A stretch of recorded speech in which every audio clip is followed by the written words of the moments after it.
as it followed them north through the most hostile environment on the planet. Barry Leese had served on 3 different submarines during his tenure in the Navy. He had long ago become accustomed to living in claustrophobic quarters beneath the waves. Not everyone could make it as a submariner. One had to be in tip-top mental and psychological shape, able to perform while knowing that drowning in darkness within a steel ship hundreds of fathoms below the surface was just an accident away. Barry had that fortitude, that mental toughness, proving it time and again during his 26 years of service. That's why he was so surprised at how easily his psyche was unraveling within the Marianas Trench. Confidence that had been nurtured through thousands of hours of submarine duty had suddenly dissipated the moment the Proteus cleared its abyssal docking bay aboard the Benthos. Truth be known, it wasn't the depths that unnerved him. 4 years earlier, through man's intervention, Carcharodon Megalodon, a prehistoric 60-foot species of great white shark, had risen from this very trench to wreak havoc. Although the albino nightmare had eventually been destroyed and its surviving offspring captured, at least a dozen people had died within its 7-foot jaws. Where there was one creature, there might be more. Despite all of geotech's precautions and technical innovations, the submersible pilot was still a bundle of nerves. Barry pulled back on the throttle controls, slowing the main propulsion engine. He had no desire to get too far ahead of their abyssal escort. "What is it now, Captain?" Ellis asked. "Why are we slowing?" "Well, temperature's rising again. We must be approaching another series of hydrothermal vents. The last thing I want is to collide with one of those black smokers." The team leader squeezed his eyes shut in frustration. "God damn it!" Barry pressed his face against the porthole, eluding Ellis's tirade. The submersible's lights illuminated a petrified forest of sulfur and mineral deposits, the towering stacks rising 30 feet or more from the bottom. Dark billowing clouds of superheated mineral-rich water gushed from the mouths of the bizarre chimneys. Ari watched Ellis Richards move menacingly toward the pilot's navigational console. "Captain, let's get something straight. I'm in charge of this mission, not you. My orders are for us to cover no less than 20 miles a day, something we'll never come close to at this snail's pace."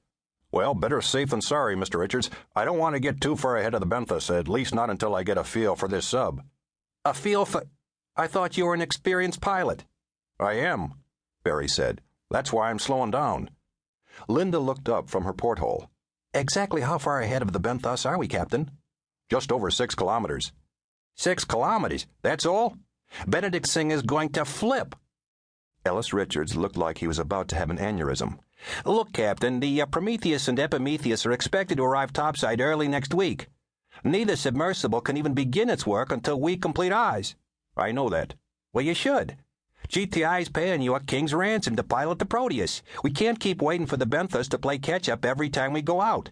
We'll add another 30 days or more to our timetable, which is completely unacceptable."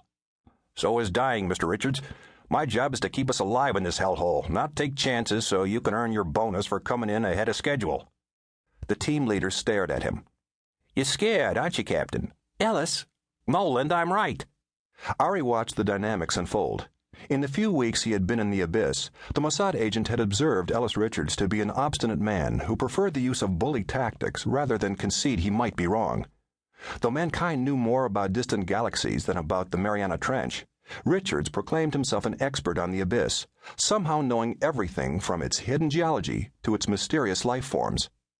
To Ari Levy, Ellis Richards's pompous attitude made him a dangerous man.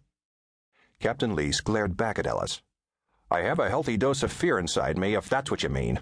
It's obvious that neither one of you fully appreciates the dangers of working in 35,000 feet of water. Try to understand. If something should go wrong, if we should accidentally hit something, or if something hits us, there are no watertight doors to seal and no standard operating procedures to follow. In the event of a hull breach, you won't even have time to bend over and kiss your ass goodbye." "Sounds to me like you've lost your nerve," Ellis said. "What did you say?" "What do you think, Kabash? Has our captain lost his nerve?" "Considering that the surviving descendants of Carcharodon Megalodon are living somewhere within this gorge, I must respect the captain's opinion," Ari said. "At the same time, we have more than 60,000 square miles of seafloor to search. Our surface ship's towed sonar array was designed to alert us to any approaching life forms in plenty of time to retreat back to the safety of the Benthos." "Plenty of time?" Barry shook his head in amazement. "How the hell do we know the speed at which a life form might approach? Besides, the Goliath's in the midst of gale force seas. Topside interference is disrupting communication."